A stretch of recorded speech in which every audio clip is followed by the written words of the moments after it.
واحد من الناس اكرمني الله في يوم من الايام ونزلت البرزخ بتاع سيدنا الحسين تحت المقام تحت، والله يا دكتوره بسمه بمجرد ان يفتح الباب بتاع البرزخ نشم رائحه كانها من الجنه، والله على ما اقول شهيد. واول مره نزلت برزخ السيده نفيسه والله على ما اقول شهيد، والله وجدت المسك يفوح والمسك راشح من الرخام. الله. المسك ومسك حتى ان احد المحبين والله هذا حدث معي، احد المحبين اداني سجاده مصليه كنا فرشينها في برزخ السيده نفيسه، ظلت عندي في البيت، كل اهل البيت عندي يشموا رائحه طيبه لمده شهر.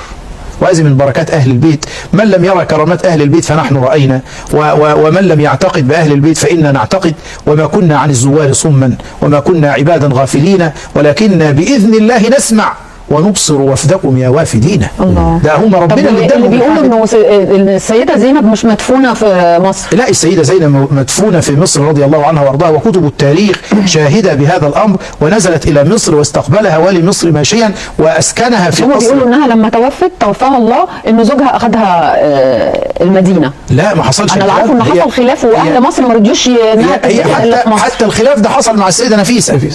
لما انتقلت ستنا نفيسه، وبالمناسبه هي انتقلت وهي تقرأ قول الله جل وعلا لهم دار السلام عند ربهم، فزوجها سيدنا إسحاق المؤتمن قالها خدها ادفنها في البقيع، لأن الستة نفيسة كان عندها ولد وبنت ماتا وهم صغار ودفنا في البقيع، ابنها وبنتها، ولم يعقبها، ما عندهاش نسل السيدة نفيسة، ابنها وبنتها دفنوا في البقيع، فزوجها سيدنا إسحاق أراد أن ياخدها للمدينة المنورة لتدفن مع ابنها وبنتها، فأبى أهل مصر.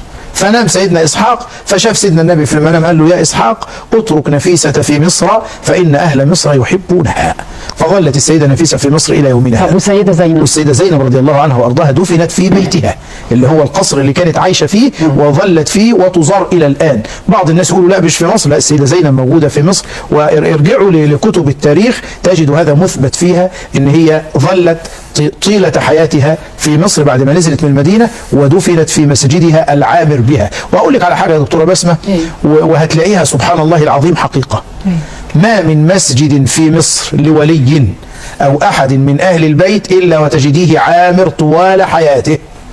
في مساجد تانية عامر بالزوار، في مساجد تانية مسجد مؤيد شيخ، مسجد برقوق، مسجد كذا، تلاقي المساجد خاوية، إنما مساجد أهل البيت عمرانة. ودي من بركات اهل البيت، ان الاماكن، ما هو سيدنا النبي قال كده، القبر اما روضه من رياض الجنه او حفره من حفر النار، وقبور اهل البيت ايه الا روضه؟ روضه من رياض الجنه. فاحنا بنصلي بجوار روضه من رياض الجنه، في سيدنا الحسين، في السيده زينب، في السيده نفيسه، في السيده سكينه بنت سيدنا الحسين، في السيده عائشه. مصر مليئه باهل البيت. وكل مكان. السيده سكينه فين؟ بجنب السيده نفيسه، في شارع الاشراف، ده شارع كله مليء باهل سيدنا الحسين، بنت سيدنا الحسين السيده سكينه رضي الله عنها وارضاها.